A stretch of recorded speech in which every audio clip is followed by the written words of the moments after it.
शेतकरी मित्र राम राम. मी आपला शेतकरी मित्र दत्ताभाऊ दैफळे आणि तुम्ही पाहतात गावकरी आपला शेतकरी मित्र हे युट्यूब चॅनल आणि फेसबुकला दत्ताभाऊ दैफळे ह्या नावाचं पेज. तर हे आपल्या समोर जे ऊस दिसायला आहे ह्या ऊसाची व्हरायटी 13-007 ही ऊसाची व्हरायटी आहे. आणि आपल्या इथं शेतकरी इथं सतीश मिसाळ राम राम. तर हे आपल्या पिंपरखेडचे शेतकरी इथं. तर आपण त्यांना विचारू किंवा सतीश भाऊ एवढा आम्हाला ऊस तुमचा भारी दिसायला आहे, फुटव्याची संख्या एकदम चांगली दिसायली, इकडच्या बाजूला जरी पाहिलं तरी पण भरपूर फुटवे येतं. आणि आज आपण सकाळी सकाळी जवळपास 9-9:30 वाजता तुमच्या शेताला आपण व्हिडिओ तयार करायला होतं. तर ही कोणती व्हरायटी म्हणलेत? 13-007 आहे. हा 13-007 ही व्हरायटी आहे.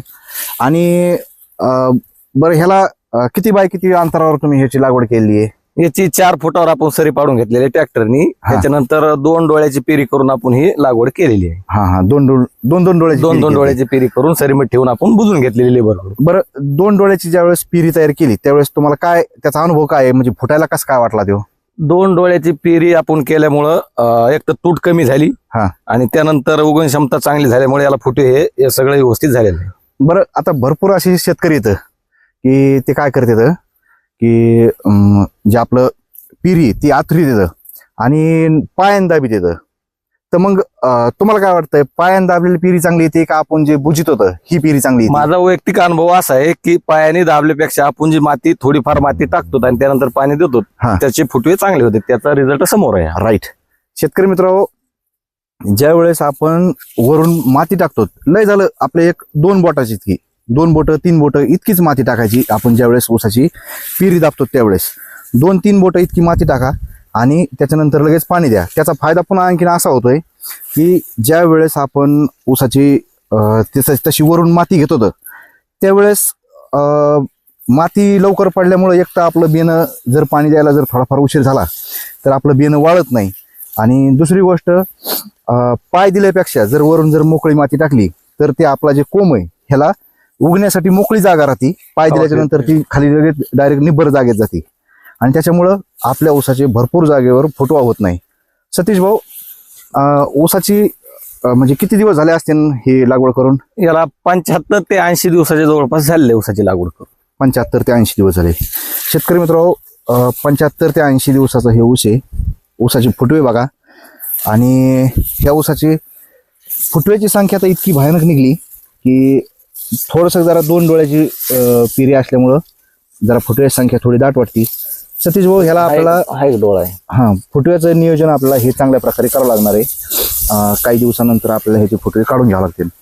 तर कारण की फुटव्याची संख्या ही थोडी जरा जास्त झालेली आहे. बरं, जे सक्षम फुटवे असतील ते ठेवू, जे सक्षम असतील ते ठेवू, जे बारीक असतील ते काढून घेऊ ना आपण. जे बारीक बारीक कोंब राहते, जे मरकी राहते, तुम्हाला वाटेल की अरे हे काय कोंब आपलं फक्त अन्न खाऊन मारणारे हे, तर असे फुटवे फक्त काढून घ्यायचे. शेतकरी मित्र, ज्यावेळेस समजा ह्या असे लई मोठे फुटवे मिळतील त्यावेळेस तुम्ही ह्याला एक हलक्या हातानं माती लावून घ्यायला पाहिजे. आता हे तुम्ही जी ही पाळी घातलेली हे माझ्या हिशोबाने तर मला एकदम चांगली वाटते.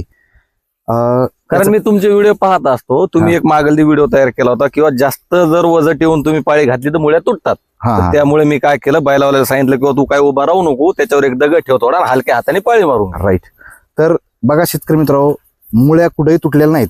आणि मुळ्या न तुटल्यामुळं हे जे ऊस आहे समजा हे आपल्या सगळ्या अन्नद्रव्य खाण्यासाठी मुळ्या आपल्या ह्या इकडच्या मोकळ्या जमिनीत येत असतात. आणि आपण काय करतो, भरपूर असे मला शेतकरी भेटले की त्यांचं म्हणणं येतं किंवा मी खताचा पूर्ण डोस टाकला, फवारणी चांगली केली, सगळं व्यवस्थित केलंय, पण तरी पण आमचा ऊस थोडासा पिवळसरपणा दिसायला आहे. आज बघा सतीश भाऊ मिसाळ ह्यांच्या आपण शेतामध्ये येतं, त्यांच्या शेतामध्ये तुम्हाला कोणतंही एकही पान तुम्हाला असं पिवळं दिसणार नाही. बघा हे पानाच्या मधली जी शीर आहे ही शीर पण बघा किती पांढरी शिपट दिसते. बघा, त्याचं कारण आहे की ह्याच्या मुळे आहेत ना त्या तुटल्या नाहीत, एकदम व्यवस्थितपणे त्या मुळेला अन्नद्रव्य खाता आलं आणि त्याच्यामुळं त्यांना ह्या ऊसाला एकदम हिरवेगारपणा टिकून राहिलाय. बघा हे नवीन आलेलं पण पान बघा, एकदम फ्रेश पान आहे असं. तर शेतकरी मित्रांनो, थोडंसं जरा वजन कमी ठेवून म्हणा, हलक्या हाताने नुसता हातभाराने पाळी आपण हाणली पाहिजे. सतीश भाऊ, ह्याला काही फवारणी काही केली का? एक फवारणी केलेली आहे. बरं, फवारणी केली आणि युनिकची आणि ते काय मला सांगता येणार नाही, कारण मी तुमच्याच दुकानावरून खरेदी करीत असतो ते सगळं. मी फक्त तुम्हाला सांगणार किंवा असं असं झालेले इतके दिवस झाले तर असं असं याच्यावर प्रकार आहे, हा तर तुमच्याकडून मी खतं आणि औषधं तुमच्याकडून घेत असतो. बरं बरं. ते काय खत वापरलं, काय फवारणी केली हे त्यांच्या लक्षात नाही. पण शेतकरी मित्रांनो, ह्याच्यासाठी आपण दिलतं अमिनो ऍसिड दिलतं, पुन्हा आणखी ड्रिचिंगसाठी दिलतं त्यांना एकदा अमिनो ऍसिड दिलतं, हुमिक ऍसिड दिलतं आणि बायोझाईम दिलतं. त्याच्यासोबत 5 किलो युरिया आपण त्यांना ड्रिचिंगसाठी पण घ्यायला लावला होता. तर ड्रिचिंग केली, फवारणी केली आणि खताचं नियोजन योग्य प्रकारे केलं तर त्याचे आपल्याला हे असे फायदे मिळत असतात. सतीश भाऊ, आता ह्याला ज्या वेळेस आपला हे जे ऊस आहे हे आपल्या छाती एवढा होईल, म्हणजे ज्यावेळेस 110 ते 120 दिवसाचा आपला ऊस होईल त्यावेळेस तुमच्या ऊसाला कांडी लागायला चालू होईल. 1-2 खालून कांड्या दिसतात. त्यावेळेस डायरेक्ट रुटरच्या साह्यानं एक खताचा डोस टाका आणि रुटरच्या साह्याने त्याला एकदम चांगल्या प्रकारे माती लावून घ्या. त्याचा फायदा आपला असा होईल की एकतर आपल्या ऊसाला भर दिले जाईल आणि त्या भरीमुळं ऊस लवकर पडणार नाही आणि जे आपण साईडला माती लावतो त्या मातीमध्ये पण मुळ्या भरपूर वाढतात आणि ऊसाला खाण्यासाठी पण ताकद मिळते, उभा राहण्यासाठी पण ताकद मिळते, मुळ्या वाढायला तेवढी मोकळी जागा मी मिळते. वेळोवेळी तुमचे व्हिडिओ हे बघत असतो आणि त्यानुसार मी हे एक प्रयत्न करायचं एक हे केलंय. तर मी आतापर्यंत कुणाला म्हणलो नाही, पण आज तुमची माझी योगायोग भेट झाली हा. तर मी तुम्हाला दाखवायला आणलो शेतात किंवा चला आपला ऊस कसं काय बघा. बरं. आज कसं वाटतंय एवढ्या 80 दिवसाच्या ह्याच्यामध्ये काय परिस्थिती वाटते ऊसाची आपली? मला तरी असं वाटलं की मी ते AI वाल्यापेक्षा भारी ऊस आलेला असं मला वाटतं वैयक्तिक. हा बरोबर.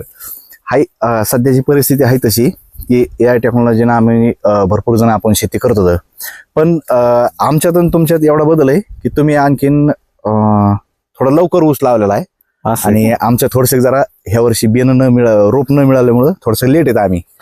तर काय अडचण नाही, एकदम चांगल्या प्रकारे तुमच्या ऊसाची प्रगती चांगली आहे आणि तुम्हाला पण ह्या ऊसातून चांगला ॲव्हरेज मिळावं हीच इच्छा आहे. तर शेतकरी मित्रांनो, नक्की खताचं, पाण्याचं आणि फवारणीचं नियोजन चांगल्या प्रकारे करा आणि आपल्या शेतीतलं उत्पन्न आपण वाढवू शकता. मित्रांनो, गावकरी आपला शेतकरी मित्र म्हणून माझं हे यूट्यूब चॅनल आहे आणि फेसबुकला दत्ता बोधई फळे ह्या नावाचं पेज आहे. ह्या दोन्हीला पण फॉलो केल्याशिवाय जाऊ नका. व्हिडिओ आवडला तर व्हिडिओला नक्की लाईक करा, शेअर करा. काही चुका होत असल्या तर नक्की कमेंट करून मला सांगू शकता. धन्यवाद. राम राम. राम.